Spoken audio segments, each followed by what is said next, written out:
Hello and welcome to a very special episode of So You Think You Can Fan It. I'm here with my co-host Sean Saxum, and Hello. we're doing something a little special today. This was requested for us by some people at Holiday Matsuri who were unable to come to our people who weren't able to come to our indie panel, rather because of a scheduling thing, or they weren't able to get in the room because it filled up. We've decided to give a little we're going to give the presentation to you all in a podcast format and perhaps do a little bit more discussions because we're not necessarily locked into getting through all the content in 50 minutes. And also, we don't have visuals or trailers for you to watch, so we have to shut the fuck up for a bit. We can just describe that all to you. Yeah, exactly. I'm looking forward to this, honestly. It'll be nice to cover this stuff a little bit more free form.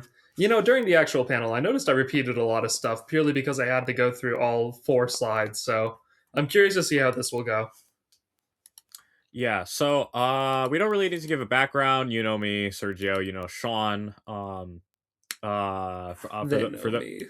I guess if you're just joining it for the first time, we're So You Think You Can Fan It. We're a fan fiction and fandom podcast. You'll probably read that in our description. And today we'll be talking about indie games. So this panel is Indies Do What Nintendo Don't. So what we wanted to do was find some obscure indie games that fit into the genres of different Nintendo franchises as alternatives to what you can play. Because either perhaps you don't have a Switch or a Switch 2, perhaps you're just tired of Nintendo's business practices, you don't really want to give them money, or the new stuff Nintendo is putting out isn't like worthwhile for you to like spend all that money like buying them. So is there any indie game alternatives that you can look for? Yeah, especially if you've been like more disappointed with the recent Pokemon games, for example, or are just feeling some fatigue from seeing the prices of the Nintendo Switch 2 and their games going up to $70 and $80 now. We've got some much cheaper, much more you could say heartfelt alternatives from indie developers who could really use your support. Yeah, and I about the price hikes too. I feel like, see, I wouldn't like care as much with the price hikes if we were getting more game out of it, but I feel like especially with like it going up to 70 $80, they completely killed the valuation of deluxe editions for me now because it's like Oh there's my no way gosh, I'm yeah. spending $100 on one game. Um Yeah, it's crazy. They just went up too fast, I honestly think. like things like the humble the humble choice discount, which if you're a PC gamer, I highly recommend getting a Humble Choice subscription. You get 12 Oh yeah. games every month, and you get 10 to 20% off everything in their store. It's really good at getting some of those $60 to $70 games back down to their original prices. Um, but yeah, like if I didn't have that, I was just like, yeah, no, I'm not paying. I'm not paying for a deluxe edition ever again because the valuation Yeah. is just so fucked. Yeah, it's rough. I mean, I totally understand the reason that video games have to increase their prices, but it's like, you expect the games to also be getting better, you know? Like Pokemon Legends ZA coming out with DLC being announced before the game even released at $70, not including the DLC. And like seeing how, like, just let's be real here, just fucking how shit that looks. Like, come on, man. What are we doing here? Yeah, It's like this price increase comes from no increase in quality being associated with it. It's just to get more money out of us. Yeah, and I think especially in Pokemon's case, which we'll talk to later because we have some Pokemon likes in here. Pokemon, I feel, doesn't have any true competitors, so they're not really encouraged to like innovate like in the Yes, which is a space. problem. And again, they can charge you the $70 and the DLC because they know you'll buy it. Yeah, exactly. That is a problem. That's why you all need to come in here and support these indie games instead. So with that, Uh, will you start us off with our first indie game? I sure will. So the first indie game I played for this panel is a little thing called Ocean's Heart. Ocean's Heart is my answer to people who are looking for a Legend of Zelda kind of experience from an indie game developer.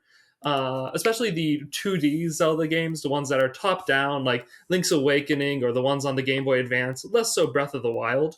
This Ocean's Heart is $15 on Steam. It has about 1,300 reviews at the time of making this. I'd say it's kind of an action adventure RPG kind of thing. Less RPG, more action adventure. It really, if you've played the top down Legend of Zelda games, you know exactly what you're looking for here. I will say a lot of those games are very focused on puzzles. This one is a little bit more focused on the combat side of things. The puzzles are still there, but they're very light. I should say this game is more focused on the combat side of things and also exploration. Exploration is a massive part of this game. You will go through a very large world that will take you like 20 hours to fully explore. There are secrets everywhere. There's caves and dungeons and locked doors that you'll constantly be running back and forth between looking for things. There's a lot of different monsters to find, very memorable, unique areas. There's big towns and cities that are full of people who all have stuff to say, that are just like beautifully drawn and very well set apart from each other, that also all hold their own little secrets. Every town you go in, you'll find like 15 side quests to do, and they're all like actually interesting side quests that will send you to new parts of the world, unlock new things for you, reward you well, and also usually offer like pretty good gameplay. And also the dialogue in this game is good. This game has a good sense of humor in my opinion. So really doing a side quest just to see what people will say when you complete it is really worth it. This honestly might be one of my favorite games on this whole list. I think it is super worth the price tag. You get like 20 hours out of $15 is really good, especially for an indie game. And one that just looks this beautiful, that clearly has this much heart put into it. I recommend this really highly. I'm going to skip over the story because I don't think it's totally worth covering here. I'm going to more focus on why I would recommend it or why I wouldn't. If you're a big fan of the 2D Zelda games, obviously this is super for you. Like really, Ocean's Heart was you can feel the anatomy of like a Legend of Zelda game in this, even just looking at like the cover art. But especially when you see the game played, you could show this to me and say like, "Oh, this is a Legend of Zelda game," and I might believe you. If you enjoy exploring large environments but not necessarily an open world, this is perfect for you. And if you like vibrant and alive feeling worlds, this is great for you. Every moment you spend in this world, you'll really feel like you're in a real place. I would not recommend it for people looking for a more open world experience. This game is far from linear. There's the side quests and the exploration that like are kind of driven by you are the biggest draw of this game, but it's not open world. It's still got some linearity to it. You'll have to progress the main story to get through some areas, etc., etc. Still, I think it will scratch the exploration itch. If you don't like doing side quests, if you just want a game that focuses on a main linear story, you're in the wrong place. You won't get that much out of this game if you ignore the side quests. And if you don't like reading dialogue, I would maybe be a little hesitant to recommend this to you because I think the dialogue is really good and a big draw, but honestly, you'd probably still be okay to play it, even if you're not a big fan of reading dialogue, even if you're going to skip through everything. But yeah, that's Ocean's Heart. I really highly recommend that one. Have you played the like the OG, like any of the OG Zeldas, like the ones that these are based on, or this is based on? You know, I've Like the dabbled in top-down? them when I was younger. I've like dabbled in them a little bit. Let's see. I played one of the ones on the DS, not Spirit Tracks. I played Phantom Hourglass. I played The Link Between Worlds a lot when I was younger. I played a little bit of Link's Awakening. I've dabbled in a few of the other ones. I was never a huge fan of them. I think I was never very good at puzzles as a kid. But Ocean's Heart, I feel like Ocean's Heart really took the parts that I liked the most and drew them out and expanded them. It kind of reminds me a lot of the visuals remind me a lot of Link to the Past. Yeah, I think that's the best comparison, honestly. Yeah. I don't know. I especially didn't really fuck with Spirit Tracks. Spirit Tracks was just like I did a Zelda marathon in high school and I had it on DS and I was just kind of like a completion sake. I didn't really like enjoy it that much. Some of the Yeah. some of the gimmicky DS things, like the blowing into the Microsoft and stuff, was just kind of annoying. Yeah, I I do definitely agree with you there. I do highly recommend if you've got a Game Boy emulator, trying out Minish Cap. Not to go and recommend the Zelda games, but there are some pretty good Zelda games. You fucker, what are we even doing this panel for? Come on. Don't play Minish Cap. Play Ocean's Heart first, at least. Play Ocean's Heart, then you're allowed to play your fucking Nintendo game. Yeah. All right. So moving on, I decided to tackle the tactical genre with Troubleshooter. Troubleshooter Abandoned Children. Let me make sure I got that title right. Yeah, Troubleshooter Abandoned Children.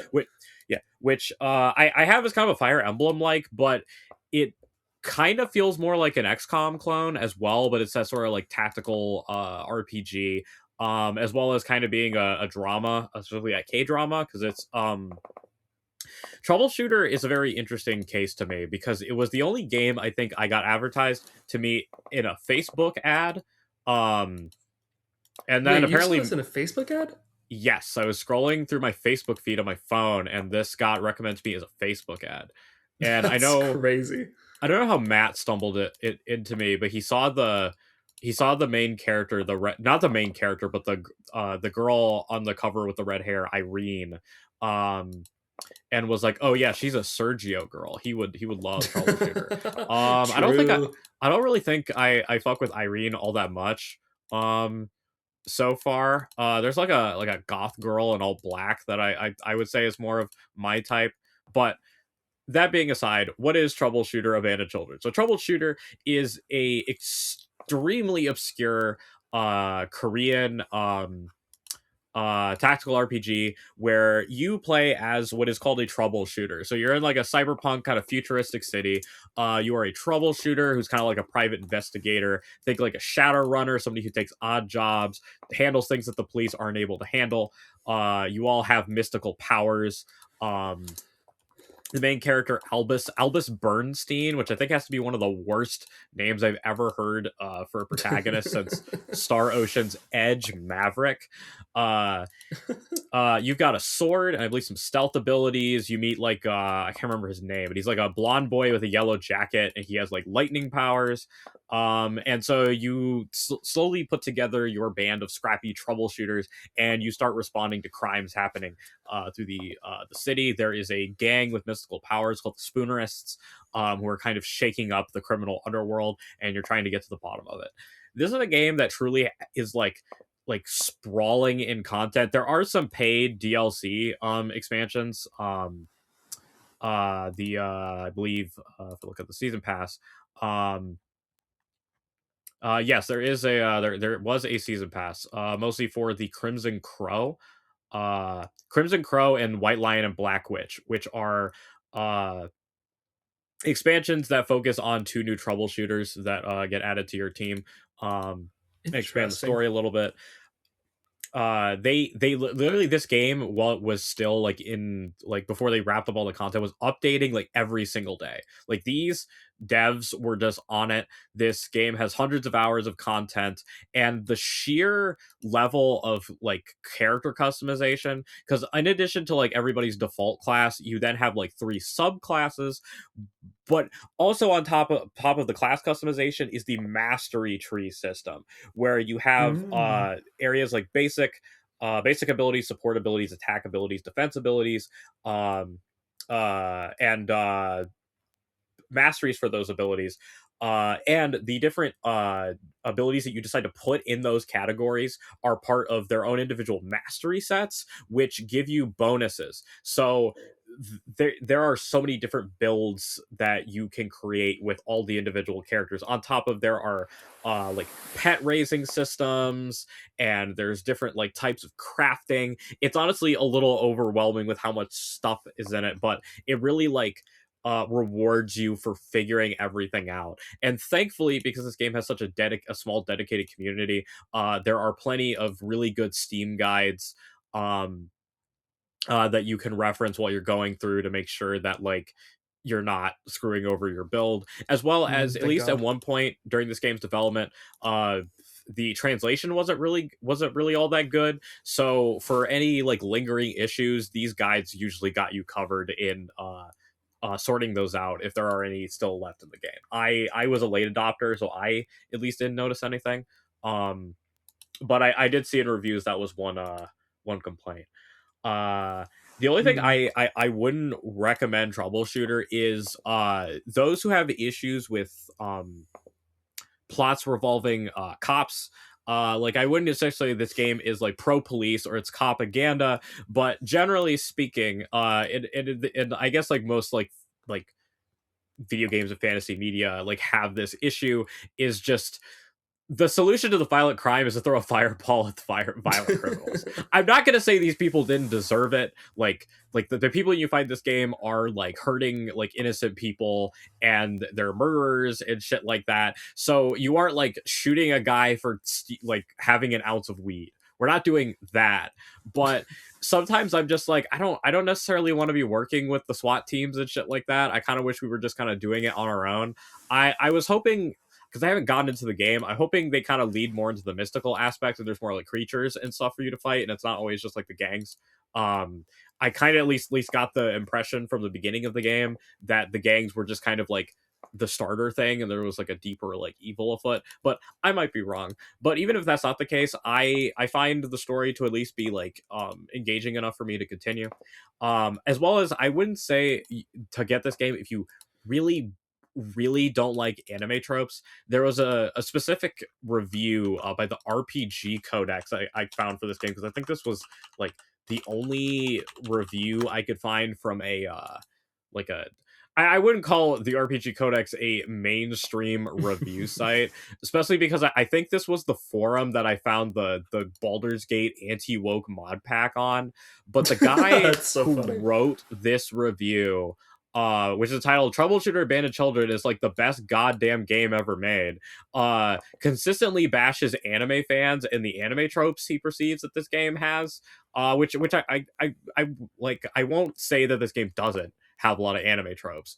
But it's like beyond donkey levels of like bad. Like, come on, you can tell that there's going to be some anime stuff going on here just looking at it. Was that a favorable review though? Yes, like I said, the Aside from view that, the review is entitled "Troubleshooter Abandoned Children is like the best goddamn game ever made." damn, what a fucking weirdo, man. He even said in the bottom here, is Troubleshooter really the best game ever? No, God, no. No, no, no, no. The story is terrible. The writing is insulting. The aesthetics are juvenile. Mission variety is non-existent. A few of the game's The systems are aesthetics are superfluous at juvenile. best and intrusive bloat at worst, and can be intensively grindy in the shittiest, most JRPG possible. For all the favorable comparisons I've made to Owlcat's games, at least those games allowed you to put their bloated management comment on auto. Troubleshooter will often know such advance of its content barrage. But also, yes, it is absolutely the best game ever, because it caters specifically to the character customization fetishist in all of us than any other game I've played. All while being surprisingly balanced experience, all things considered. And the thing is, I agree with him, because, like I said, sometimes this game is like so like overwhelming with all the shit it has to do, but it just somehow it just works. Like somehow it's like it's too much, but also it's enough. And I can't describe it other than you just have to like try it for yourself. Like, it's worth picking up. It's if you get on Steam sale, it's $7.49. It's $25. Yes, it's Start with. 70% off right now. That's crazy Yes, for a 100-hour but plus it has game. so much content that $25 is kind of like underselling it. Yeah, I was really surprised by that price point, honestly. Also, this game is beautiful looking. I love the character designs, and I really like how the stages look. I think they're very vibrant and they feel very. Hold on, I accidentally went off of the page and I can't look at them anymore. Oops. They they look really. Hold on. They look really they're just very aesthetically pleasing. Their style is really nice. They have a very clear style going on. The futuristic aesthetic, I think, is realized very well just from like seeing videos of this. I mean, that's honestly what has made me most interested in the game is how it looks. I love the maps. Looks pretty Yeah, cool. and I have and it and, and downloaded. I'm excited to play this. and also to go with the XCOM thing, because of course, like I said, customization, because your troubleshooter company has masteries. If you ever played XCOM and how you have to like manage the different like continents of the world who are getting attacked by the aliens and want you to like help them out, you have like a district management screen where like you have reputation in different districts, and having more reputation in one district will give you like certain abilities when you're fighting there. And obviously you'll have to pick and choose your battles too. Like there's just like so much to this game, and it's honestly fantastic. Yeah, it looks like an amazing value, honestly. And also there are things that like I like in the system that aren't in like other XCOM games. Like I mentioned this during the panel, but early on, as part of the tutorial, you're instructed to take out a light in a building. So you take the lights out, and then you throw a flashbang. And flashbangs are in this game are more effective if used when it's dark out. So there's a lot of like environmental like stuff that I haven't seen in other XCOM likes that this game uses a lot. Obviously you've got things like elevation and stuff like that. And it's just cool. Like if you like sort of like modern fantasy type deal, that's Troubleshooter in a nutshell. With that, because I spent so long gushing over Troubleshooter, I will give it over to Sean to talk about Amber Isle. I thought I didn't realize that I was muted for a lot of that. I thought Sergio, when you said Shaun, I thought you were upset with me because of something I'd said. I was like, "What is so wrong about saying that the new Animal Crossings aren't very good?" I didn't realize you were such a fan. But anyways, oh god, I have to say it all again. If you, fuck, I'm sure a lot of people in the audience, if we had an audience of people we were talking about right now, that's what I'd say. I'm sure a lot of you can relate to feeling a little disappointed about the recent Animal Crossing games. I mean, like, come on, guys. I know it was COVID. I know we were all a little sad and we just wanted something like cozy and fun to play. But Animal Crossing New Horizons sucked when it was released and it still sucks now. Even these updates have not fixed it. And if you're looking for something that's going to give you, like, the cozy feeling of an Animal Crossing game where the characters aren't all flat cardboard cutouts, where there's actual stuff to do that's going to keep you coming back, I have got an answer to you, and it's an indie game, and it's going to cost you less than half the price of New Horizons. This is a game called Amber Isle. It is $24.99. Well, that's on sale, but you can get it on sale pretty easily. It has a little over 1,000 reviews. It is a shop management game, a life sim game. It's like one of those cozy games. Imagine Animal Crossing, but on the world, you still kind of arrive on an island that is it's very overgrown, and it has a lot of work to be done to make it inhabitable. But instead of villagers like being a bunch of different animals, they're all dinosaurs, and that's objectively cooler. And the designs are great. Like, just looking at the cover art for this game, it's already like, these designs are adorable, but they also have a ton of personality. They're very vibrant, very colorful. The characters are also just great. I'm going to talk about the characters instead of really talking about the story much. I'll say the story, it's mostly like, you come here, you establish a shop, and you are like trying to make the shop really successful to prove to this corporation that they like shouldn't come here and fuck everything up. I don't honestly remember what the corporation wants to do. I think they want to like take over the island and like turn it into a corporate hellscape. But if you can run this store well enough, you can prove to them that it's not necessary, that you can get by on good good Christian values. Not really that. You can get by with actually kind of fitting for this panel. You can get by with like small businesses and personal ownership instead of like giving yourself over to corporate capitalism. Yeah, so you'll interact with the characters through this game. You can go up and talk to them. You get kind of a social bond system, almost like Persona. They're not quite as dramatic. You will like develop a deeper relationship with these characters as you go on, and they're actually really interesting, well-written characters who all have unique and interesting things to say, who all have different personalities.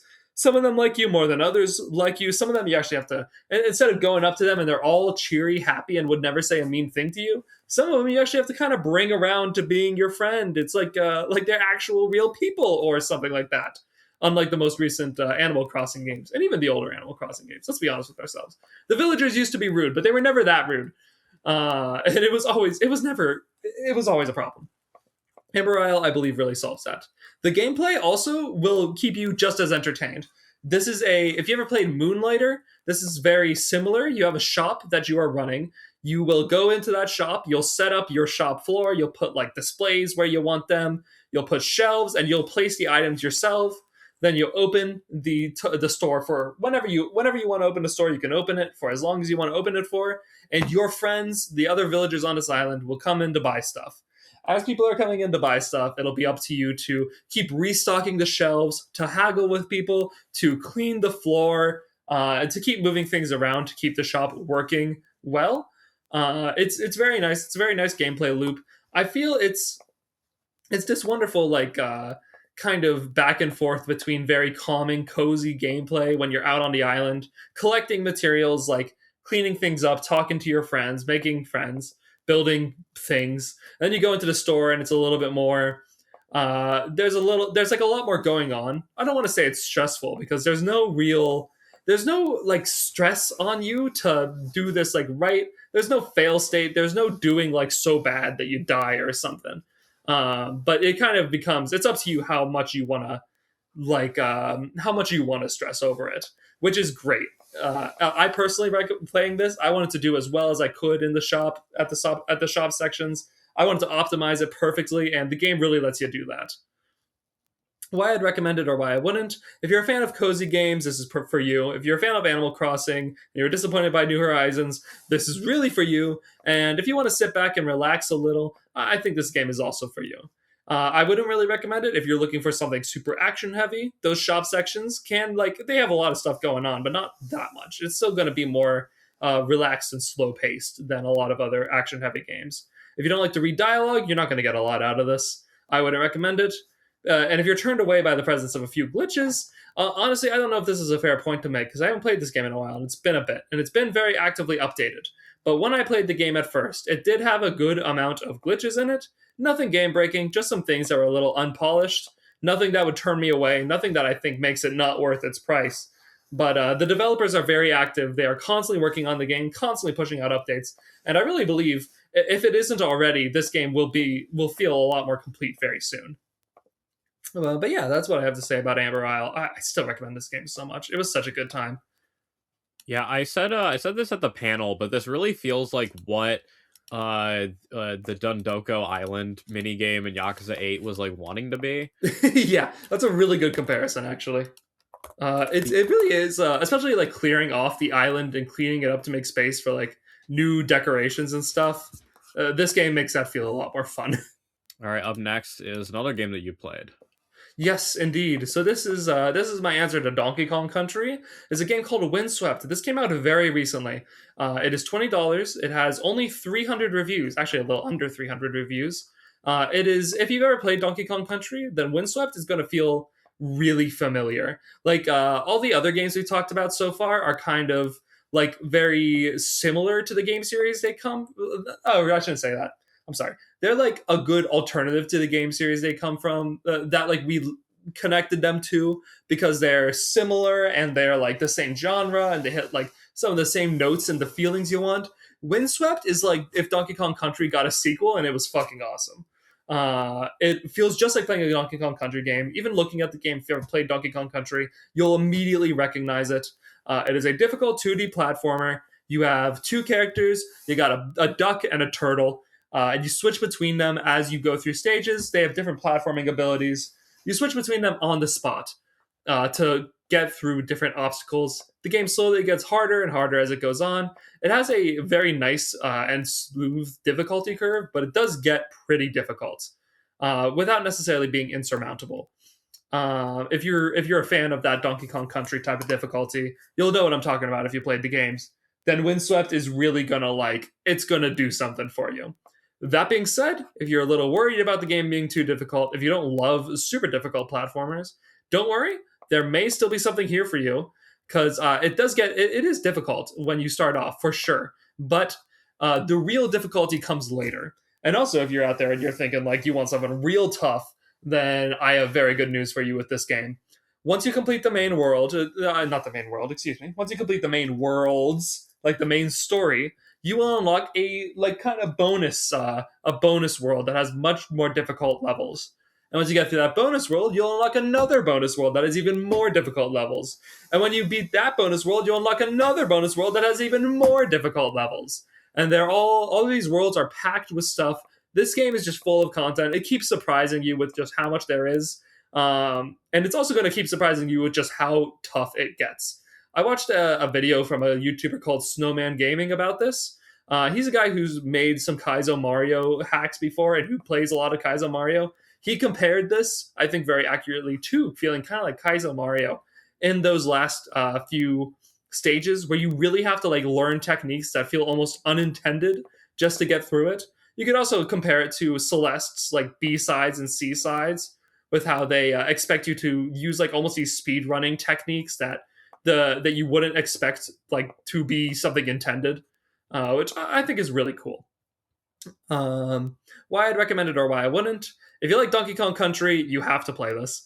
If you like difficult 2D platformers like Celeste, I think you also really ought to give this a shot. Seriously, you're gonna love this. If you're a fan of vibrant, colorful games and beautiful pixel art, I mean, honestly, like just looking at, I wish I could show you the screenshots I have right here. Just go look this game up and look at it. It is just beautiful. It's some of the best pixel art I've ever seen, genuinely. It's if you're a fan of a very long and challenging experience, this is for you. You're gonna get like so much of your money's worth of this game. It's only $20. It's probably on sale for a lot less right now. I wouldn't recommend it for you if you don't want a challenge, if you don't like hard games. I don't know if I'd really recommend this. You might find something better elsewhere on this list. That's all I got to say. I've never played a Donkey Kong game. They're fun, but honestly, I don't know. I haven't played them in a while, but I kind of feel like some people might be upset with me for this. I don't feel like they've aged that well, especially their controls feel a little. Just feel a little. I wish I could. I don't really know how to describe it. It just doesn't feel right. But Windswept feels like what I want Donkey Kong Country to feel like. Honestly, it feels like a natural evolution. Though I can't speak on the modern Donkey Kong Country games like the Tropical Freeze and all those. I haven't played them. Only the old SNES ones. All right, so next up is the genre that I lovingly refer to as a Mario and Luigi-like, which is a turn-based RPG that features some kind of mini games to do your skills, as well as a way of dodging attacks when presented, or to protect yourself from attacks using some sort of mini game. Like I was a big QTEs. Yes. So I was a big fan of Superstar Saga and Bowser's Inside Story. I was never able to play Partners in Time. It passed me up on the DS, and I could never find a copy of it. Haven't played any of the new ones, but Superstar Saga and Bowser's Inside Story were my jam growing up. Dude, I played so much Bowser's Inside Story. Yeah, I still need to see. The thing is, it's like I got stuck at like there was like a boss near the end of the game that required you to get a perfect on one of Mario and Luigi's like special abilities. I could never do it, and some kid at school did it for me, and I got to like the end of the game and then didn't finish it. Which That's crazy. The cartridges around so much to really finish it. But the game that I want to talk about that reminded me most of Mario and Luigi is Virgo versus the Zodiac by a developer called Moonana. So Virgo versus the Zodiac, the best way I can describe it is God of War, but it's a Mario and Luigi like, and you're an anime girl. So Virgo versus the Zodiac. So the zodiac of the constellations have they are each represented as an anime girl, and they roll a portion of the Milky Way galaxy. However, you are Virgo, and you're not happy with your little side of the Milky Way, so you decide to conquer the rest. And so it's like I mentioned before, is a turn-based RPG with QTEs. You do an ability, and there's a certain QTE that you got to hit to be able to do more damage or to be able to hit, as well as hitting like a certain thing in rhythm to be able to dodge or defend certain attacks. There are also shoot 'em up sections as well on certain abilities and during certain bosses, as well as the game features an Undertale based morality system with sparing and killing certain bosses for different endings. This game is just absolutely fantastic, from its soundtrack to its sense of humor. There's a part early on in the game where there's like a workers' revolution that's going on at the same time as your so you roll up on the first constellation, and she's dealing with like a workers' revolution, but because you're fucking like you just like don't give a shit. These guys are like in your way, so you have to battle through hordes of the proletariat in order to get to your true target. Every person that you fight in this game you consider to be a heretic because they're against you. So if seeing things like you have smited the heretic and shit like that when you're fighting like brings a smile to your face, you'll really get a kick out of this game's sense of humor. I will say it's very hard. It definitely, like, this is a game where you gotta lock in. Like that, like the first like chunk of the game was honestly like, it was hard enough for me where I feel like I needed a break afterwards, but I feel like I've gotten better. Thanks to Expedition 33, another Mario and Luigi like, but it has become too popular to be talked about in one of these panels. A little bit. Really helped me with my timing, so I'm definitely wanting to return to it. But also, I would like to give an honorable mention to another Moonana game that's a Mario and Luigi like called Key Locker. So if the space fantasy thing wasn't exactly your jam, you like more cyberpunk, Key Locker is for you. So it's got a simpler combat system. Than Virgo versus the Zodiac, but it's got a more straightforward RPG mechanics. Virgo versus Zodiac relies a lot on your equipment for your skills, abilities, and stuff like that, while Key Locker has like a skill tree and stuff like that. Um, Key Locker actually has romanceable characters as a gifting slash romance system, and the whole gist of Key Locker is that it's in the future. You're on the planet Saturn. There is like a corporation that has taken over the planet. And has outlawed all music, but you are a punk rocker, and your goal is to restore sound to society by fighting the system and defeating the corporation. Also, little fun nods is that the people who run the corporation are called satellites, and all of them are named after Saturn's moons. So like Oh, Tethys cool. is the first one that you encounter. And if you really liked the humor in Virgo versus the Zodiac, the first thing that happens once you break out of prison, is you land in a tax haven, and the local tax evaders think you're there to like get in on their their tax haven, and so they try to kick you out. So if you like humor like that, then definitely recommend Key Locker or any of Moonana's games. I know they have other ones that aren't Mario and Luigi's likes that I didn't cover, but they seem to be a really solid developer, and I'm always excited to see what they got cooking up. Yeah, I love their art. I really want to check out some of their other games. Keylocker has been on my radar for a long time, well before Sergio covered Virgo versus the Zodiac in one of these panels. I was so surprised to realize they were the same people.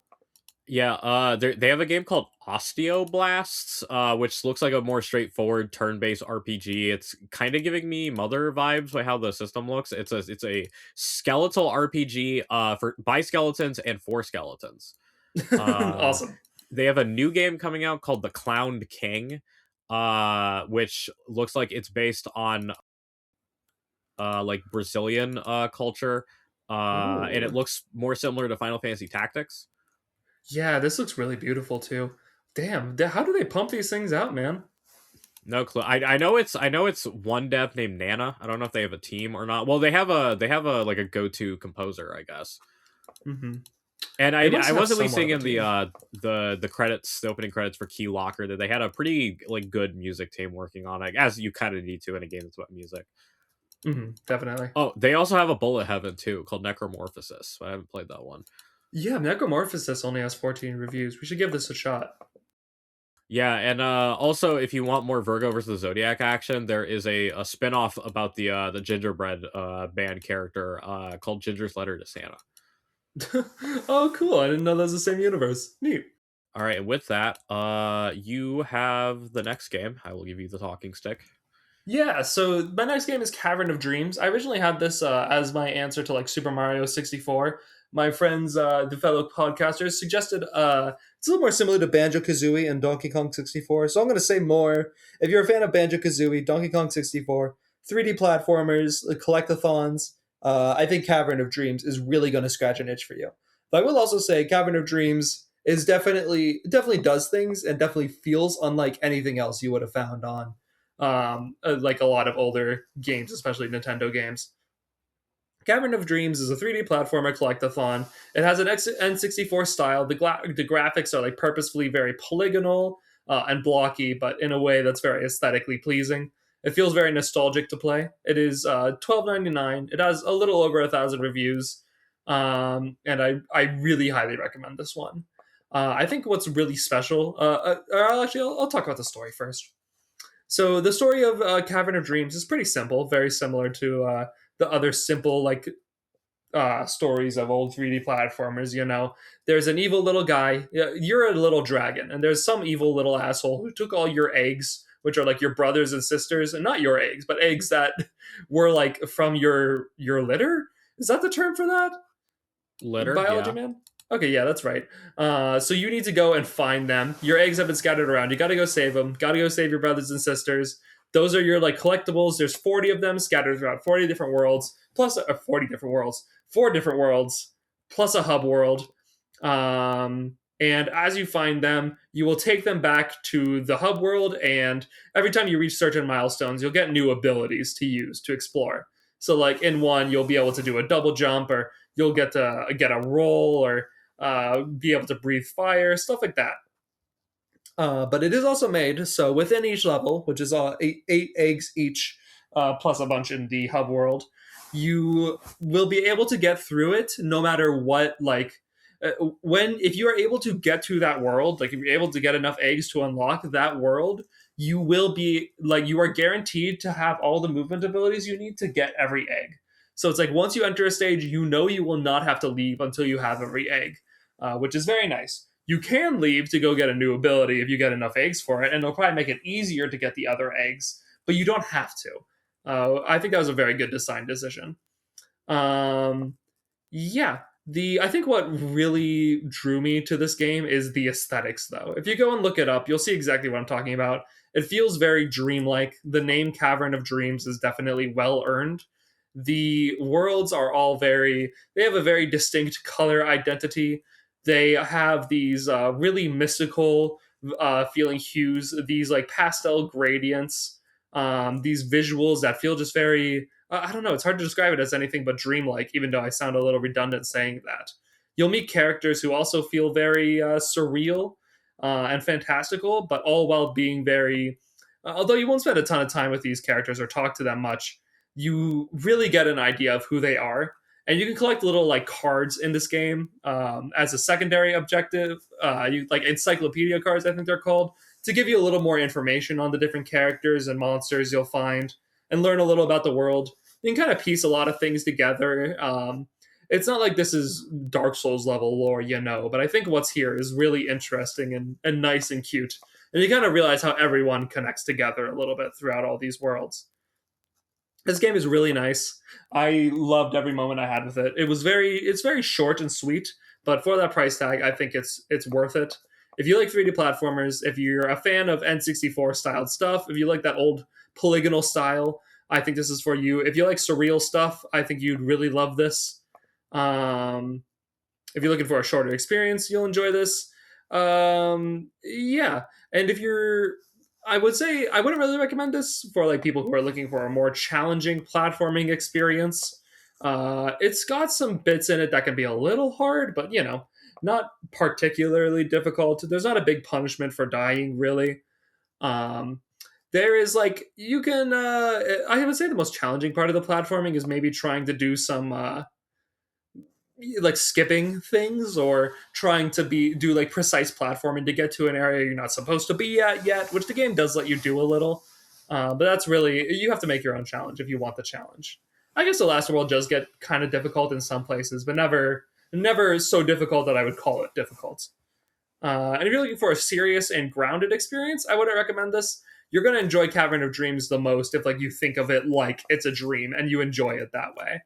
And if you just like enjoy yourself exploring these surreal landscapes and appreciating them for less of like the grounded things within them, and more appreciate them for their vibes and their feelings and emotions that like you can feel in the art and in the air. Yeah, it's Cavern of Dreams. I really recommend this one. I loved this game. All right, and up next is Pokemon-likes. So I played Nexomon Extinction, which is the second in the Nexomon series. Although I was told that you can basically hop over to Nexomon Extinction without playing the first one, and it generally has more updated systems and quality of life stuff. So most people recommend starting with Extinction. So that's what I started with. So Extinction for me scratches the itch of what if Pokemon was in a fantasy setting? And also, what if Pokemon had a more single player driven experience as the focus, which I feel like is where Nexomon's strengths lie. So, what is the story of Nexomon? So, Nexomon opens with you plummeting to your death on a crashing airship, and you see because it flashes back a little bit ago that you apparently unleashed some sort of eldritch horror on your friends and is currently in the process of killing them as they were unable to defeat it in combat and they're probably going to die. Then it flashes all the way back to the present or not the present, but the start of your journey. You were an orphan growing up in an orphanage, and you have been chosen to join the Nexamon Tamers Guild, which I guess is like I would say like similar like as we did Pokemon comparison, they're kind of like Pokemon Rangers, or like it's kind of like if being a Pokemon train. No, yeah, I would say it's like Pokemon Rangers. Guild like licensed guild tamers go out and like do missions for people and help people stuff like that. So they're like Pokemon Rangers.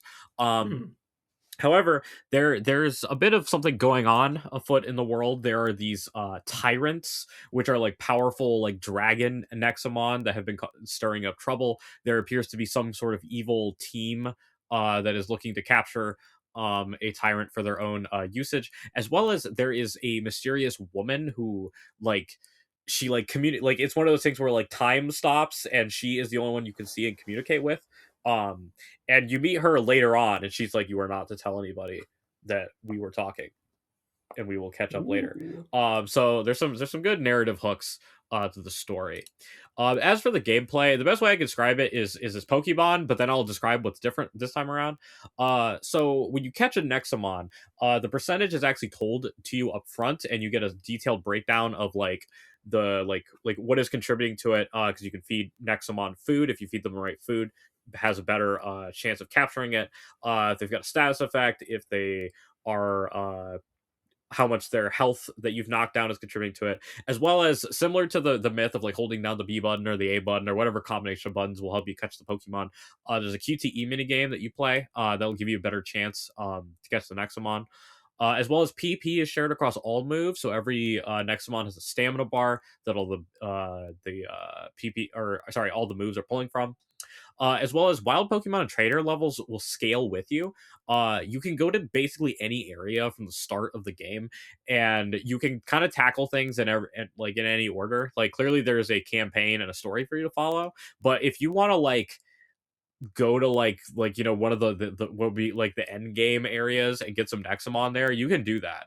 And because like wild Pokemon and trainers scale with you, that like trainers at the beginning of the game, like when you're like level 40, will have like evolved Nexamon and different um party layout. Same thing with like evolved Nexamon will start showing up once you're much like higher enough level for those Nexamon to have evolved to. As well as all Nexamon are catchable in single save, including all of the starter Pokemon, so you aren't completely locked out. You can find the starters out in the wild. So that's all pretty cool. So when it comes to recommending Nexamon, I would recommend it. Like I said, if you're looking for like a story driven Pokemon, if in like a story, like a more story like focused like campaign in like a fantasy setting for like a creature collector. However, I don't recommend it if you're looking for a lot of depth. There's no like Nexamon breeding, trading, or like things like EVs and IVs. If you're kind of looking for that like super like in-depth like thing, it just seems generally like it's just like type advantages and like having the right moves on your Nexamon. There are like these cores that you can equip that Nexamon that give you a bit more customizability. They'll boost like the power of certain moves and give certain buffs to the Nexamon. And that was I was talking to Sean a bit by the recording, but for me, unlike the other games in the genres that we picked out, I don't really feel like the games that are like trying to be Pokemon likes kind of miss the mark in one to two areas, even if they are pushing like the genre forward by focusing on something that Pokemon is a little deficient in. They're usually missing something else. Like there's no multiplayer in Nexamon Extinction, or like I mentioned, there's no kind of depth to the gameplay, at least for my initial playthrough, that like Pokemon has. It really irks me when people are like, oh god, our friend Kieran is, oh my god, he try not no offense to Kieran, but don't try to talk to Kieran about RPGs. But he's just like, yeah, there's no strategy in Pokemon other than picking your favorite. I'm like, no. It's like Pokemon Oh isn't my an gosh. RPG, and it's like, yes, it is. Or he's like, they don't even tell you what moves are stronger than other. Yeah, they do. That is okay. Go to the summary screen. They give you the accuracy and power of all of the moves.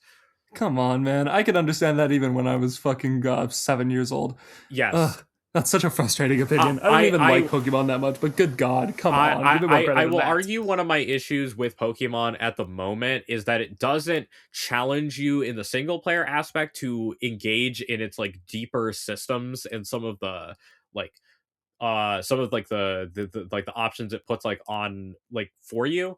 Like you generally can get away without using stat boosting moves, but you gotta use those if you're playing like Pokemon Showdown or like playing Pokemon like competitively, or like Mm-hmm. the switch in trap moves like oh god, what am I thinking of? Like Oh, I Stealth know what you're Rock talking about. and stuff like that. Um Not really something that like the main game like has you like needing to practice or you need to do to be able to beat certain things. You can just kind of brute force your way through the game. Not with a fucking Wurmple. It's not that bad. You should be picking good Pokemon to finish the game with. Um but I will say that's kind of one of my issues with Pokemon. Now I might be wrong because like I never when I was a kid I never figured out how to beat the battle frontier in Pokemon Emerald. I was actually going to look that up earlier in the day before the episode because I wanted to genuinely learn like how like what is required to actually finish the battle frontier because I could never do that when I was a kid. Oh, I never even So tried. It's yeah, too scared. so maybe I'm wrong. Maybe for the battle tower or the battle frontier, like you do need to kind of lock in with your Pokemon knowledge a little bit. But I don't know. I wish Pokemon had like more like higher level dungeons to go through or something or trainer battles other than just like the because also another problem with the battle tower and the battle frontier is that this specifically put restrictions on you with like only being limited to like level 50 and stuff like that. As compared to something like I guess like the Millennium Towers in Yakuza 7, where you know you got Yeah. to be like level 99 and you got to like boost all your classes up. You got to get like the certain abilities to be able to get through. I want more stuff like that. Like That is a really good comparison, actually, because those really require you to grind out, get super in depth with the game systems to beat them. Whereas like capping you at level 50 feels like it doesn't feel like it's rewarding you for putting time into the game. It almost feels like it's making you step backwards. yeah, I mean, it kind of encourages you to have a good like I guess move build because you're less like likely to just like focus on like overpowering the Pokemon by like stats and stuff like that. But Mm-hmm. yeah, I do wish Pokemon had a little bit more of that. And if there is more of that in the newer games, then feel free to correct me in the comments of the video because I haven't really played since Sun and Moon. So maybe I'm wrong, but that is one of the things, at least in the Pokemon games that I played, that I would like a little more of. Because like Heart Gold and Soul Silver, you get Mount Silver as the end game dungeon, and then you fight Red, which is kind of the game's final challenge. But even that is not like super hard to do. Mm-hmm. Like yeah, I mean you're fighting the guy from the first game, and Red is like super like powerful and shit, but it's not like ball crushing. Like he doesn't throw out a Mewtwo and just annihilates your ass in one hit. Right. We want our games. Honestly, the Pokemon games need a little bit more CBT. Just saying. More ball crushing, please. Yes, and with that, excellent segue into disc creatures, I guess. Not really. I don't think. I don't know. I don't think this creatures is very CBT heavy, but I can't say that much because I didn't play I too did much of hear it it. has a pretty good like end game. Like there's like a Coliseum or something at the end of the game that Oh, is a really? little bit more challenging. Okay, that's good to hear. I honestly, Disc Creatures is another Pokemon like game that I wish I had played more of before this panel. And perhaps if I had given some consideration to the fact that we'd be recording this video a little while after the convention, I could have played it in that time, but I didn't. But I really want to dive more into this game, especially as a Pokemon like. Disc Creatures is probably this, I believe, is the most obscure game on this particular list. It has only 205 reviews. It's $15. It's a creature collector Game Boy style turn based RPG. It's really, if you look at this creatures, you'll almost feel like you're looking at Pokemon Red or Pokemon Blue on the original Game Boy. It's very, I mean, really, the trailer itself shows you like opening a Game Boy SP to play the game. If you look it up, you'll know exactly what I'm talking about. There is no better way to describe its aesthetics. That is exactly what it's trying to be, and I think it nails that very well. It is very pretty looking despite having such a retro art style. Um, so yeah, if you really like the old school Pokemon games, if you like collecting monsters, and you like type advantage based systems, I think this Creatures is really going to be for you. An interesting thing that this game does with the story, it's very similar to how a Pokemon game starts. You wake up, you leave your house, you go get your disc kid. It's a device that allows you to register creatures as data and use them to fight. It's basically your Pokédex, except it's also your Pokeballs. It both stores the information on your Pokemon and the Pokemon themselves. Not your Pokemon, your disc creatures. They're called disc creatures. You then become a disc ranger, and your job is to help people by going to your town's quest board and taking their quests, solving their issues. An interesting thing this game does is that you explore it in an episodic fashion. So instead of having, there are, from what I understand, I did not get very far in this game, so I can't comment on it too much. But from what I understand, there is like a main storyline and plot beats and such. But you go through this by going through like a number of different scenarios of like almost separate plots, which I think is really neat. I think that's a fun way to do a game like this, taking your team that you're slowly evolving and leveling up over time and like switching creatures out and stuff and playing that team across a few different stories it's neat. As for the gameplay, you will collect 200 different creatures in this game. I think the designs are pretty nice. A lot of them have evolutions, a lot of them have a lot of depth. You'll fight in strategic battles using type advantages and weaknesses, very similar to Pokemon. And I will say what really drew me to this game, when you go to level up a creature, you will see this massive skill. I guess I shouldn't call it a skill tree. It's more like a big selection of different skills you can use that you'll unlock as you go, and you'll choose like I want to say 4 to 6 of them to have going, but there will be like 40 options, and it's crazy.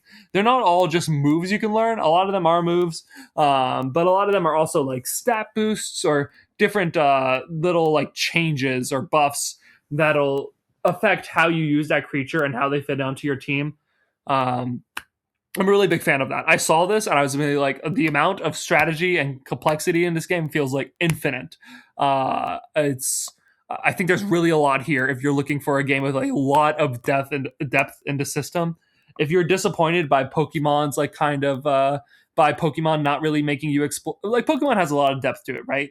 But if you wish you could play a similar game that has a similar amount of depth, or maybe even more depth, to be honest, and really feel like you get to use it, this Creatures might scratch that itch for you. I can't say for certain because I just haven't played enough and I'm a bad person and I'm bad at the things I do, but you should give it a shot. It's only $15. It's 60% off right now. It's $6. That's like nothing.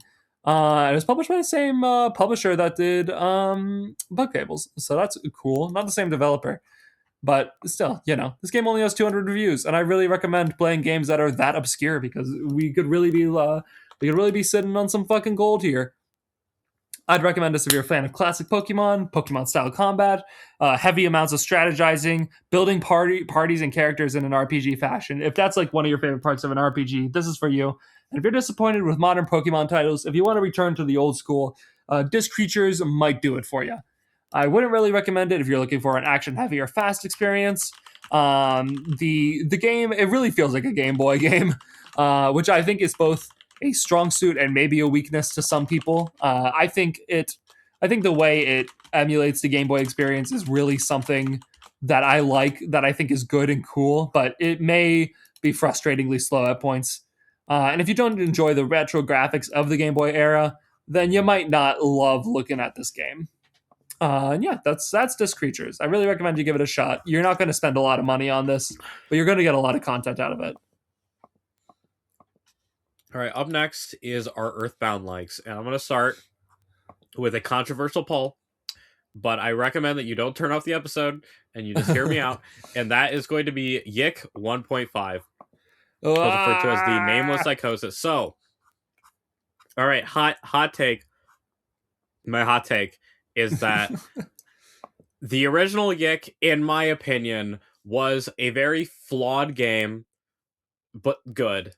But now, with the 1.5 update, they have definitively made Yick a good game. So the developers, the Allenson brothers, they've spent, oh god, how they have spent so much time with their baby, getting it into a state that hopefully the people will like, and I think they succeeded when they gave it 2019. This update came out last year. Um, they have completely overhauled everything in the game. The game's soundtrack is now 300 tracks long. They have a wide variety of genres. Toby Fox didn't contribute new tracks, but a lot of people probably didn't know is that there are at least 3 tracks I believe Toby Fox contributed to the original Yick, but he kind of distanced himself from the project once the bad reviews and stuff coming on started coming out, which is honestly a little shitty. That he did that. I can understand not wanting to be surrounded by a project that's getting so like negative, but I don't know. Stick with your guns, man. Like I've made episodes and works that I'm not proud of, and I don't try to pretend that I didn't make them. Um, Mm-hmm. but that's just me.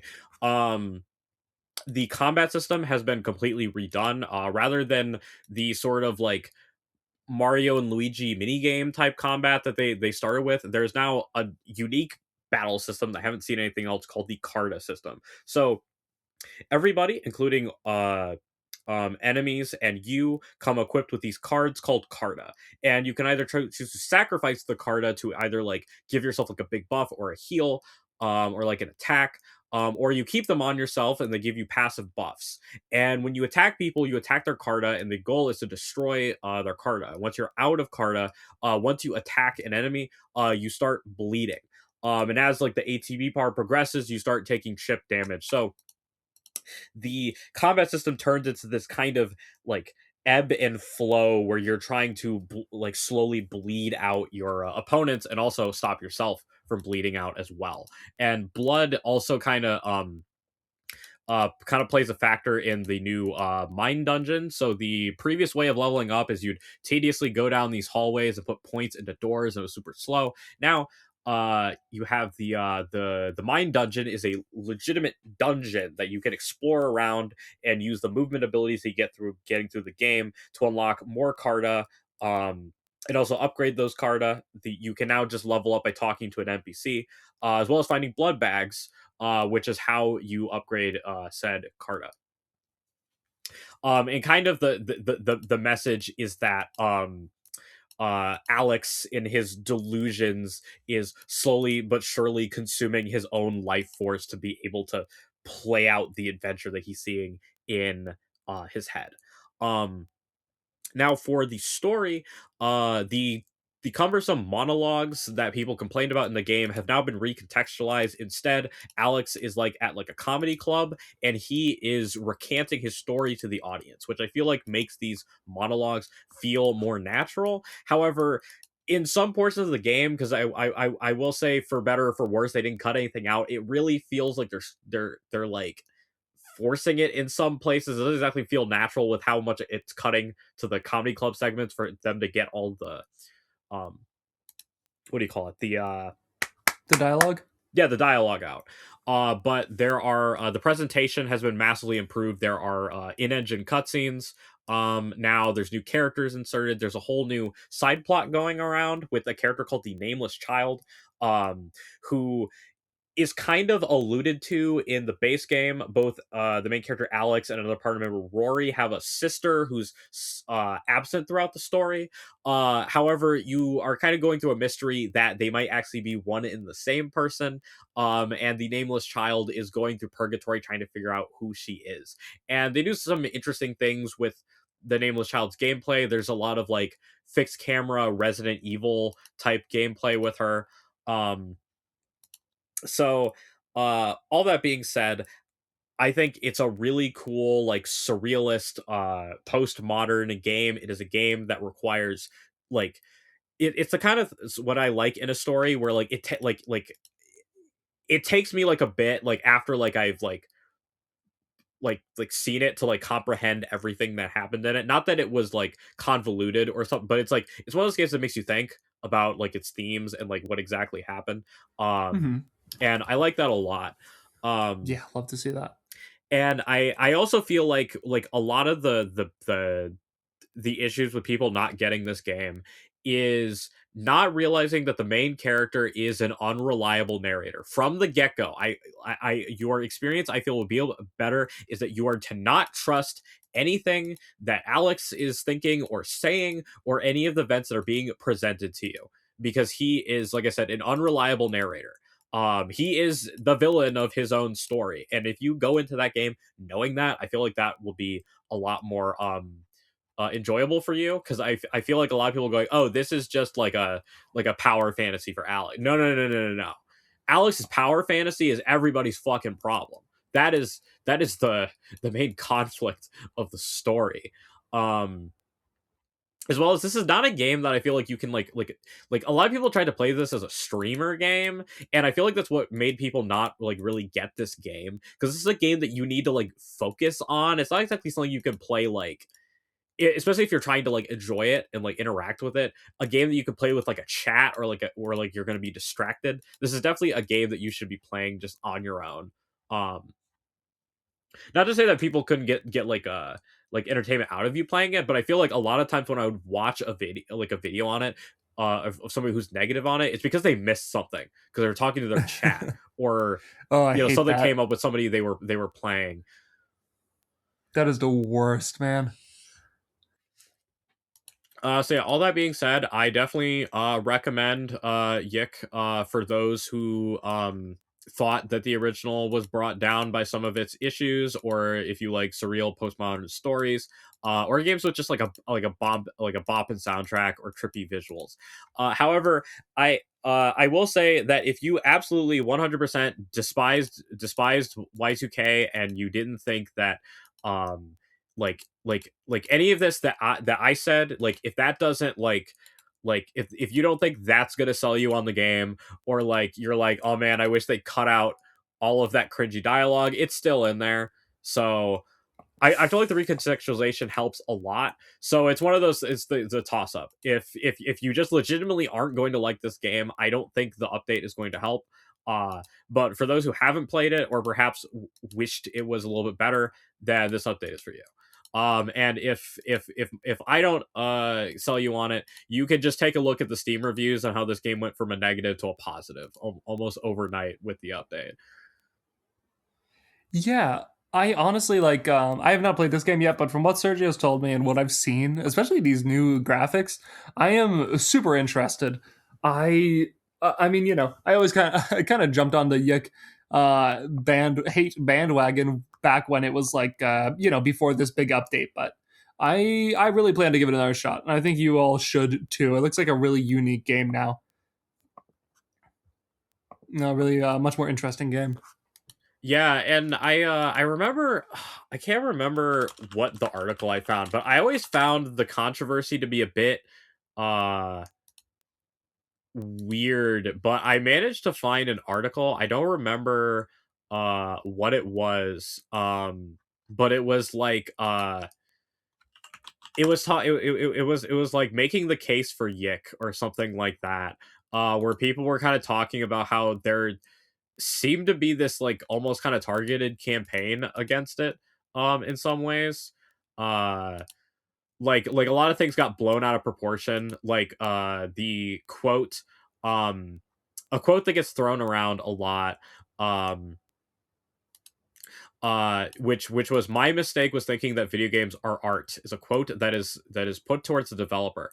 But most people didn't hear the rest of the quote, where the following quote is, I wanted to make a game about a guy who's a piece of shit, an unlikable character who by the end of the game has to transform. But too many gamers, when they look at this, when they play a game, they're so used to having to identify with a character that if they play a game where the main character is unlikable, has some bad stuff, they immediately get turned off by it. Which, if you read the rest of the quote, you could perhaps say that perhaps it's a little obtuse, but I get like what he is saying, in that like I feel like a lot of the bad reviews I saw don't understand that Alex being terrible is kind of the point. The whole the whole point is the game isn't like justifying his shitty behavior. The game is about how his shitty behavior is quite literally destroying the world and literally multiple timelines, and making the lives of his friends worse, and that the only way anything's going to get better is if he can overcome those like insecurities and those issues with his personality. Yeah, I think his shittiness is definitely an artistic decision that deserves a little bit more credit, at least instead of well, maybe not credit. That's not necessarily the word I'm looking for. It deserves to not be derided for that decision so much.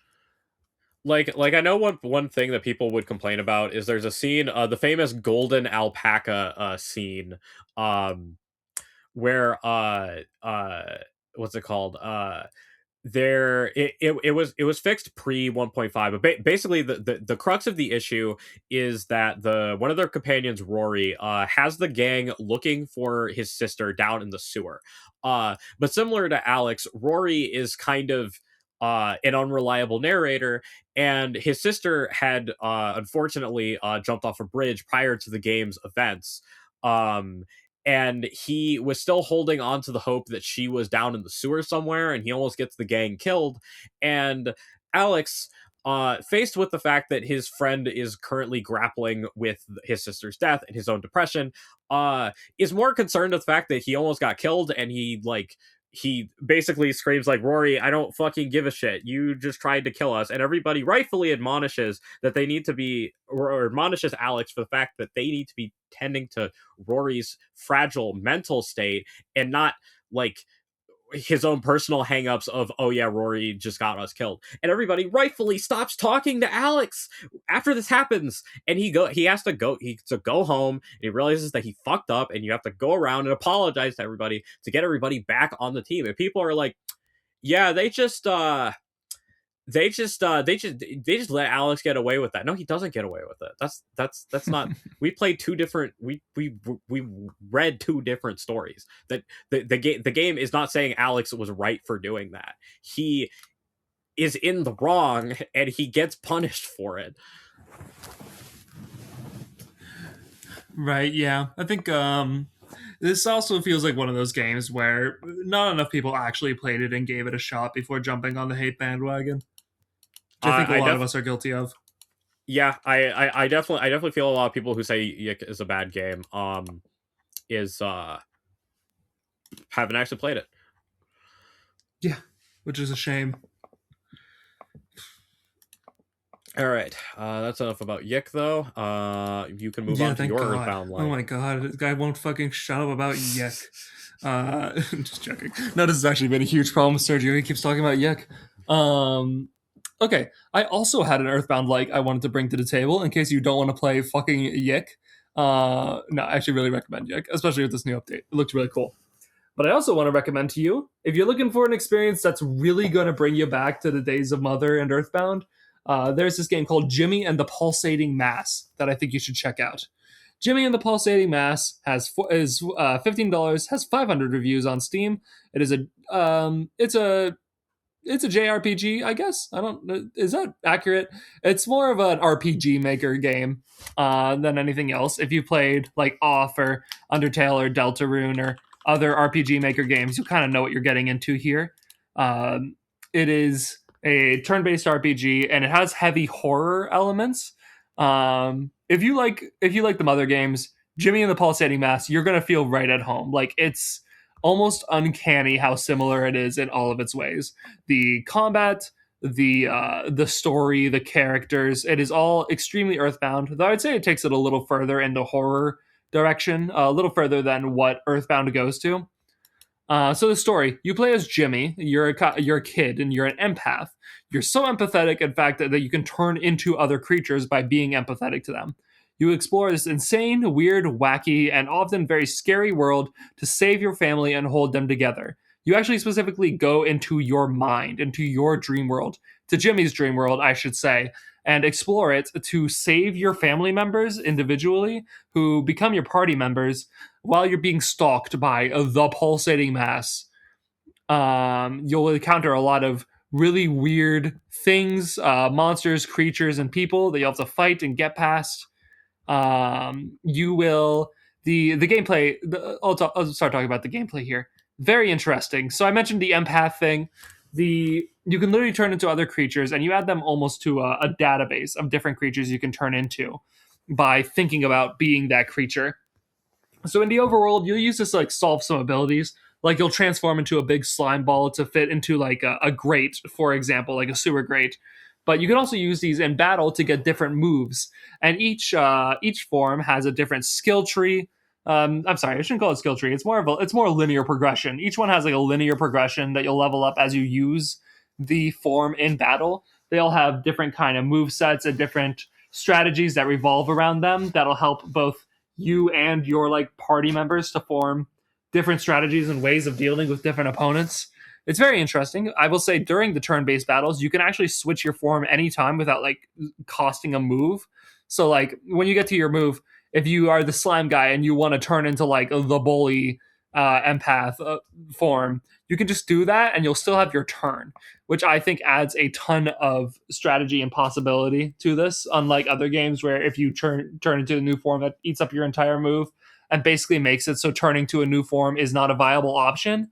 The game is built so that switching between forms in the middle of battle is a very good option, and it increases your options for what to do like a great amount. It increases your strategies immensely.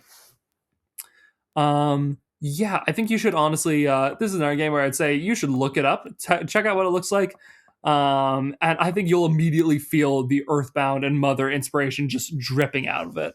It is a very like similarly to what I said for Windswept and Donkey Kong Country. Jimmy and the Pulsating Mass feels like it's a spiritual successor to Earthbound in a way. Why I'd recommend it or why I wouldn't. If you're a fan of turn-based RPGs, if you like weird, surreal stories and worlds, this game is for you. And like seriously, I just can't get it across enough. If you like Mother, you gotta play Jimmy and the Pulsating Mass, man. The sense of humor, it's really good. You're really gonna love it. It's for you.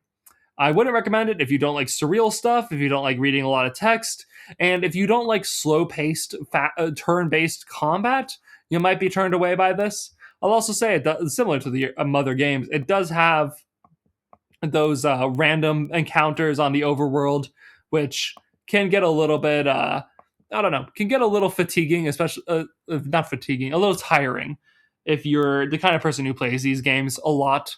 But I think it's worth it to get through that. I think the battle system is very entertaining. And it has a good system set up where when you encounter an enemy, before you actually go into the fight, an exclamation mark will appear over your head. If it's red, that means the enemy is tough and you have to fight it.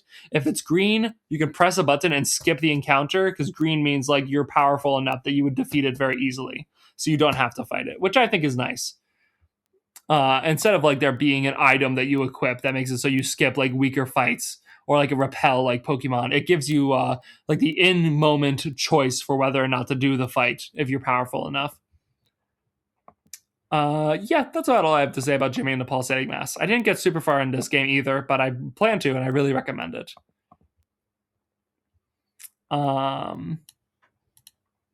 You know, I don't think they're the same game, but the title reminds me of another a game called A Boy and His Blob. A Boy and His Blob. Yeah, I think yeah, somebody else mentioned this too. It might have been you who mentioned this. I think A Boy and His Blob is a side-scrolling puzzle platformer. It looks like. Yeah, it definitely reminded me of that too. The title did, though. I will say, very different vibes. A Boy and His Blob. I believe the boy and the blob have a good relationship, whereas Jimmy does not have such a good relationship with the Pulsating Mass. I think it wants to kill him. I don't totally remember. I know it's like in a dream. Totally know. Is your thought that the Pulsating Mass is a brain tumor that is manifesting in the dream? It's being so real. I haven't even gotten far enough in this game to get into the dream world. I just know that happens because it's like a big, just a big part of what the game is and its identity.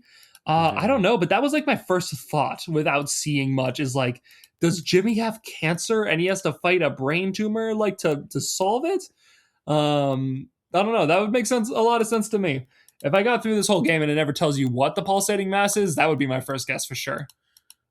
Yeah, because I mean, it makes it, at least to me that like if it's a game where it's all in his head and he is like it's affecting like things in the dream world, then the Pulsating Mass being an actual brain tumor that is like affecting his brain would make sense to me. Yeah, definitely. Though I will say, I think Jake might have mentioned this to me. This is not an all in your head kind of game necessarily. It's Hmm. not like you played the game and then at the end you wake up and it was all a dream. It's like literally you start the game in the real world and then you have a part where you go into your brain to Gotcha. like as a part of the story.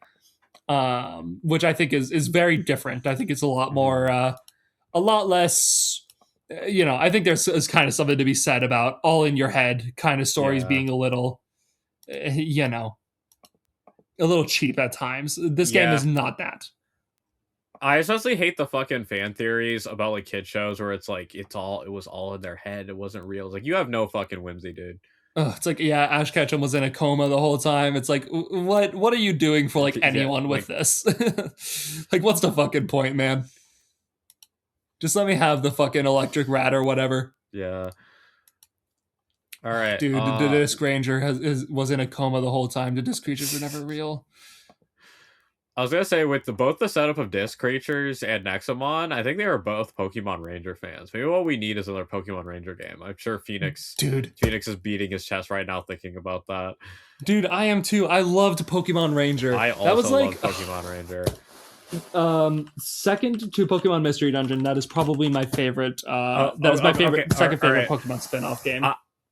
Okay, the first one was kind of mid, but Shadows of Almia, that was my shit. Okay, wait, let me look up which one I played. There were two, right? There were three. I don't think I played Guardian Signs. I think.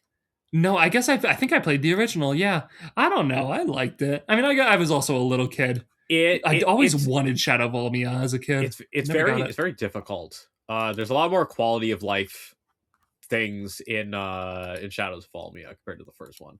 You know what? I totally played Guardian Signs. Actually, I remember getting the three guys. The fucking dogs. Yeah, because Entei, Raikou, like, and Suicune.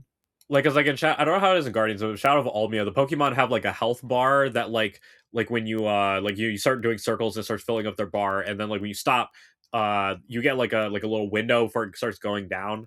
In what do you call it? In Pokemon Ranger, you gotta do it all in one go. So it's like 30 circles. You gotta get them all like in one go. And if you stop, you gotta do it again. And that was kind of it's very difficult, especially like towards the end of the game.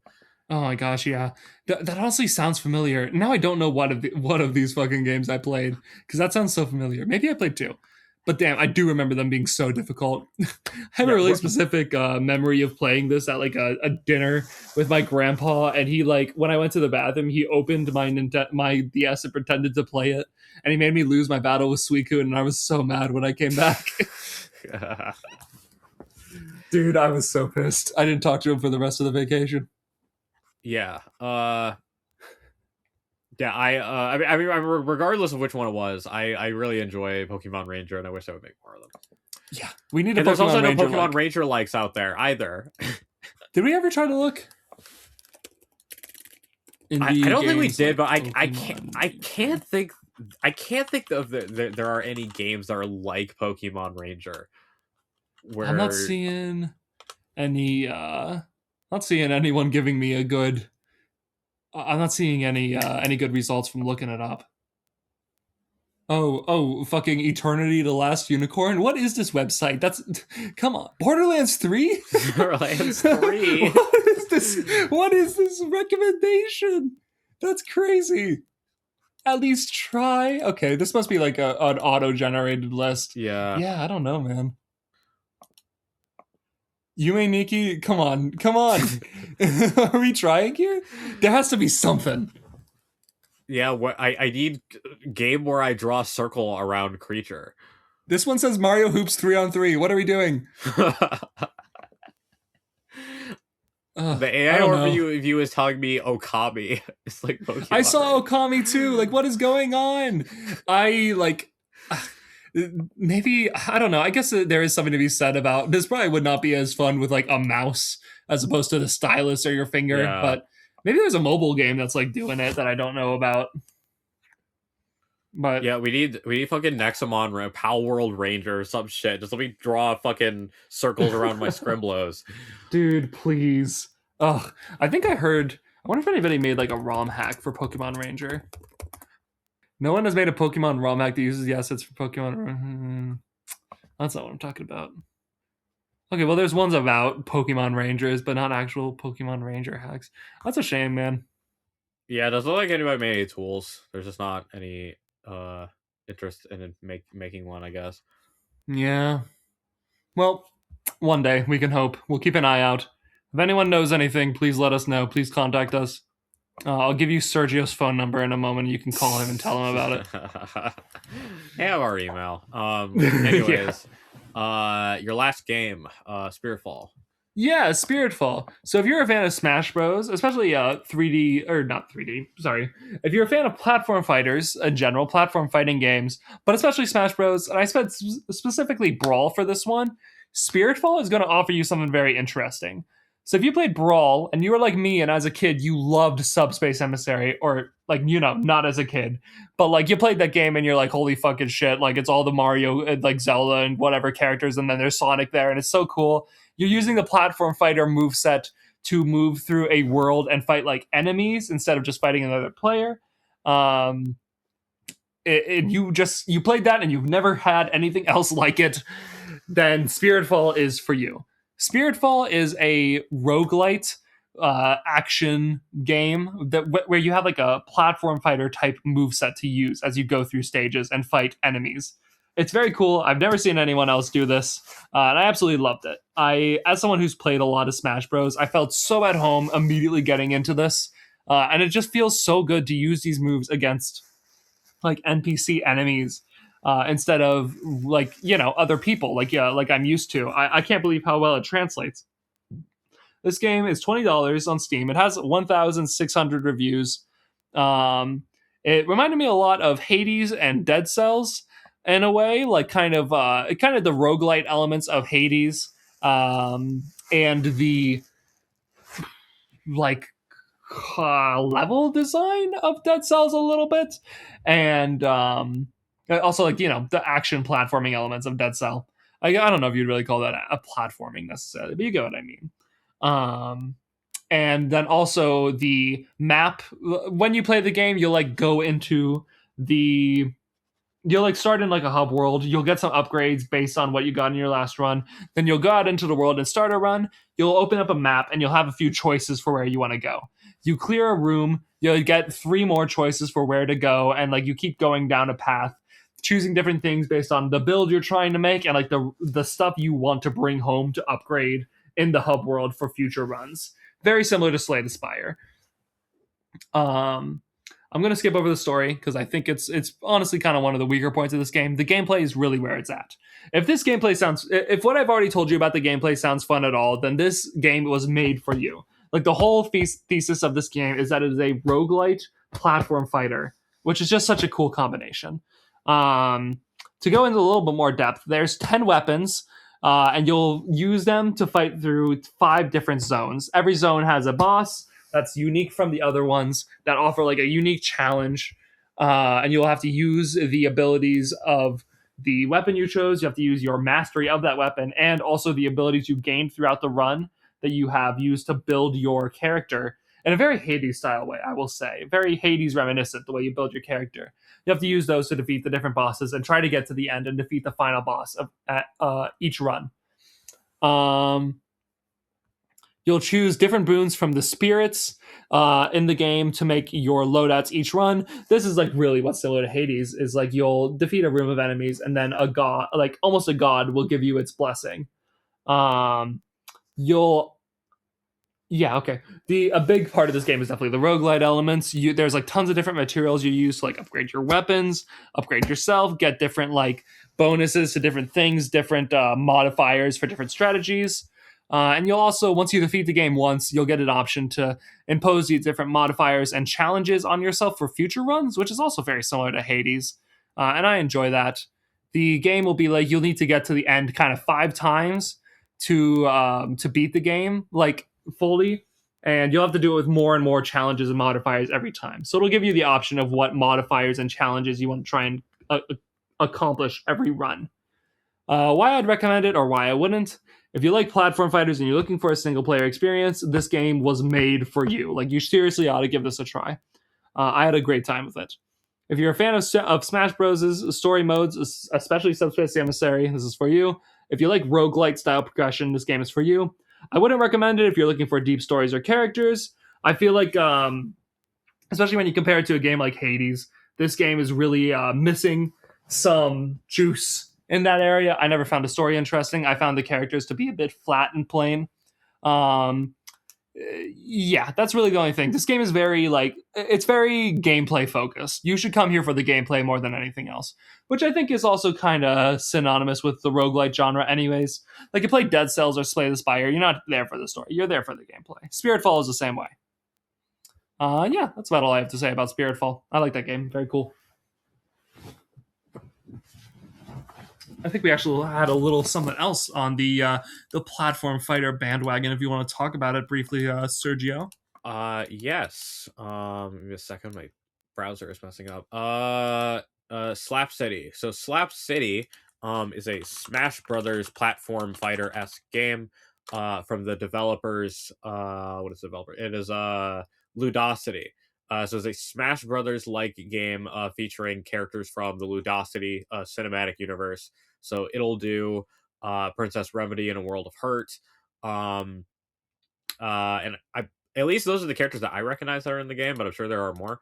And it's a generally solid, like, what do you call it? Platform fighter. I played it a lot back in the day with my friends. I unfortunately was not feeling like playing it recently for the panel, which is why we just kind of like put it as an honorable mention, because I just haven't really been feeling fighting games. But I do highly recommend it. Yeah, very cool game. I have not played much of this. I just played it very recently with some of the podcast guys, and I really enjoyed it. It was very easy to pick up and very fun. It deserves a little more attention for sure. And then onto our honorable mentions. Yes, which are mostly games that you've played. Also, you've got It'll Do in there, which is you can play as It'll Do in Slap City. Yeah, It'll Do is I believe it's made by the same developer as Yes, Slap City. Yeah, so It'll Do was a kind of a Legend of Zelda type of game that we didn't get a chance to play for this, but looked pretty neat. I'd recommend checking it out. Definitely seemed underrated. The other ones I recommended, I'm just going to run through this list real quick. Super Lesbian Animal RPG, if you're a fan of Mother. Very fun game, very good. More than like what the memes make it seem. Skater Gator 3D and Corn Kids 64 are two great 3D platformers that are very N64 reminiscent that I really recommend, and both you could use some more attention. Skater Gator 3D especially, if that was in this list, I think Skater Gator 3D would be the most obscure game. It's very fun. I love it. In Stars in Time, if you're a fan of for like a Mother game, this is another.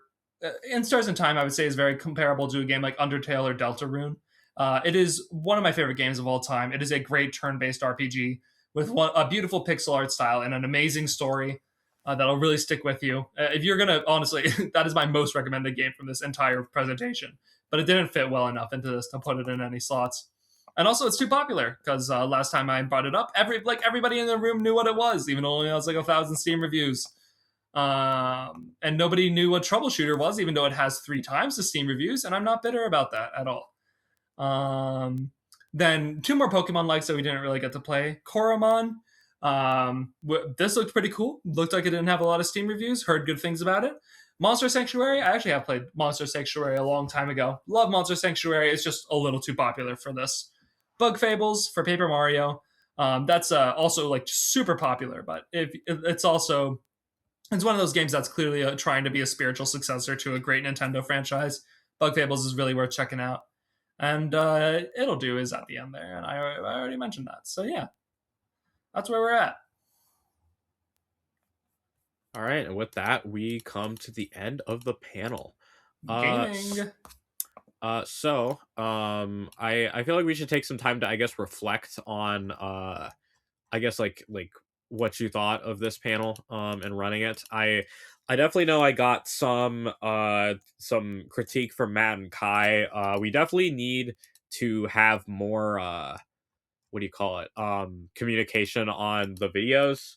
Because like we had some of them muted, we had some we just played the audio. I feel like we need to communicate a little better on Yeah, that. that's true. We should talk about that for sure.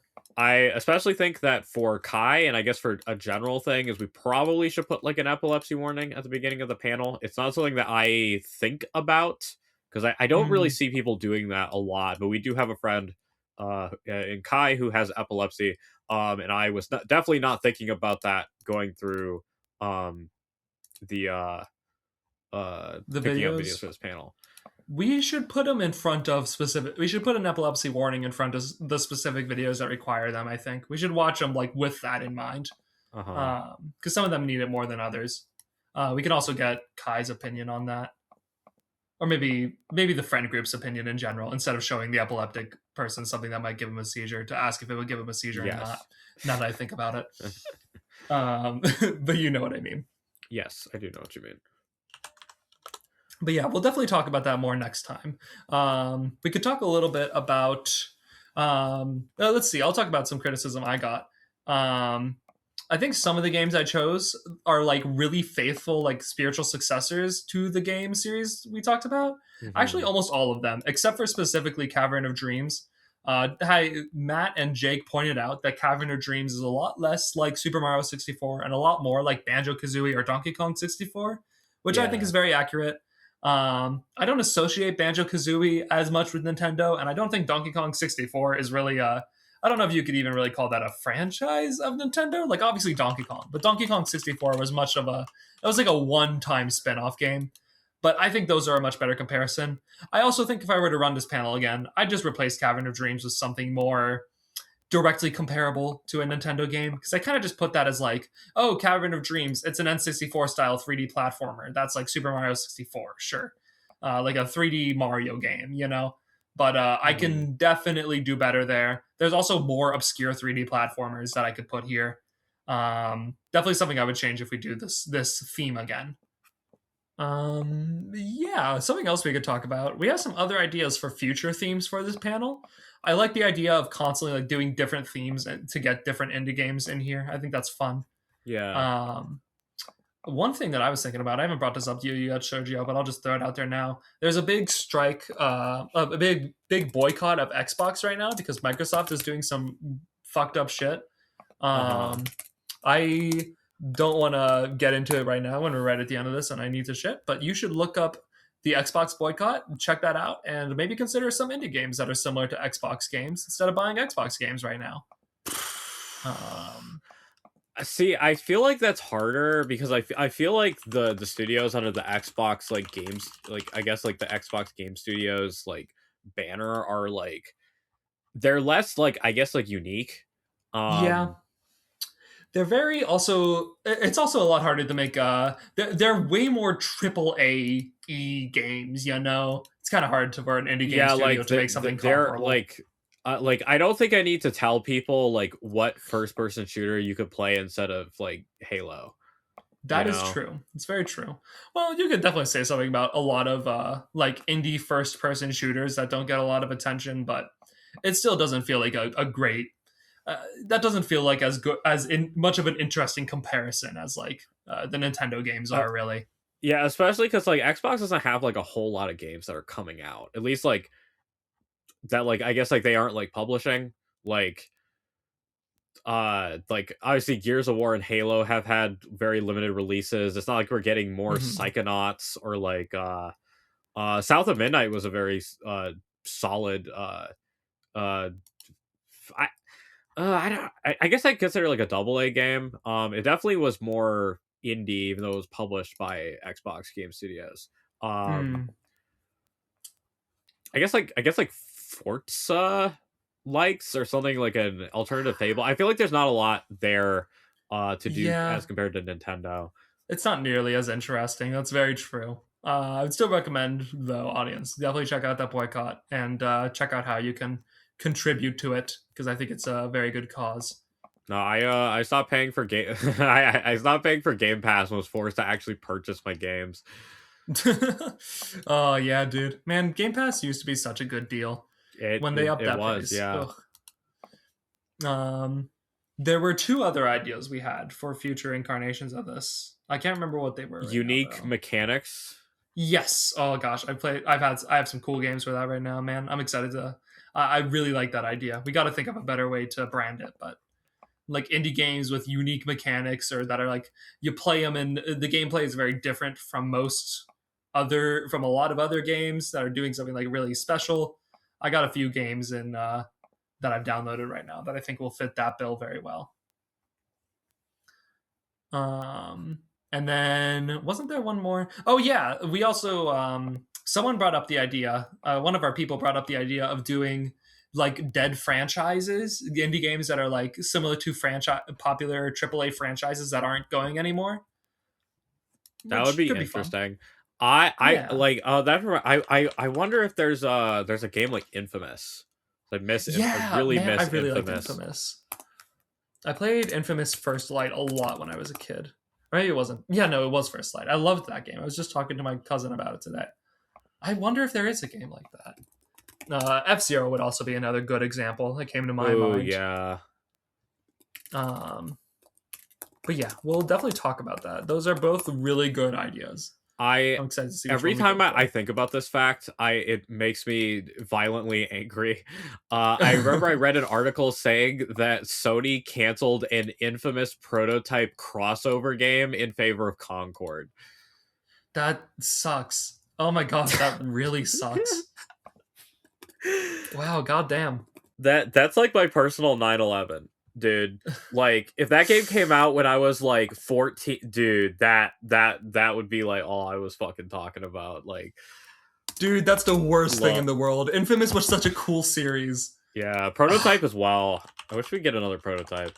Yeah, I just saw someone saying Prototype was like Infamous. Not an indie game, I don't think, though. Yeah, not necessarily an indie game, but there's not a lot that I know of that are like Prototype or Infamous. Yeah, there's definitely a gap in the market there. Probably a lot of that may come from them being like 3D games. I feel like we are also outside of Dispatch, which came out recently. I guess like the independent superhero market genre is like a dead genre. Yeah, that's a good point. I don't think about that much, but yeah, you don't really see much of those. I think that might be because a lot of superhero games you see are tied to those big like those big characters, like Spider-Man or Batman. Yeah, but like nobody's making their own besides Dispatch. Dispatch is I think the success of like The Boys and Invincible show that, and Dispatch obviously show that there's a lot of desire for like new superheroes and new concepts in the superhero genre, aside from just the superheroes we all already know about. But I will however argue that Invincible and Boys are also adaptations, and I'm more talking about like more like unique superhero IPs that are outside of like something that's like an adaptation. That's very true. That is very, very true. I do agree that characters from other companies are less likely to get adaptations, and we're now getting like a lot more of those stories getting told in another media outside of comics. But I would like to see like new people's takes on the superhero genre. Mm-hmm. Yeah, me too, man. Me too. You can get to it, indie game creators, indie game developers. I know you're listening. I know you all listen to this. Give us fucking something. Make it so that I look up superhero on Steam and I don't just see 100 Batman games, which is what I'm looking through right now.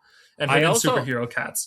I also, one thing that always like really like with very specifically Infamous 1 and 2 is the limitations that it's put on the main character Cole McGrath due to his electric based superpowers. Like their explanation for not being able to drive around is that his electric powers set off cars when he sits in them and they explode, which is again used as like a gameplay mechanic. Or obviously he can't fall into water because he'll electrocute himself, and just different things like that I thought were like really interesting, like that I haven't seen like in other like electrical like power based characters, that his power also has certain limitations that you do love a superpower with limitations. Yeah. Okay. Good shit. I enjoyed this panel a lot. I think we did well. Yeah, I think we got a good format going, and I hope people out there enjoyed hearing us talk about some of these games and actually get around to what do you call it? Playing them. Yeah, seriously. I think the audience reception seemed pretty good to me. We had a good amount of people there. I think people do care about this. These games just don't really the thing with a lot of these indie games is like the reason you're not hearing about them is they just don't have the advertising budget that the AAAs do. But they are as worthy of your attention as anything else. So I'm happy that we get to show them to some more people. But yeah, good episode. Do you think is there a way that we could put like a list of these games in the description of this episode or something? Yes, I put it into a Word document, and I will post it in the description of the episode. Great, yeah. So scroll down, go and check that out. Do it right now while I'm still here. And we won't end the episode until you do. So we're just gonna sit here and wait.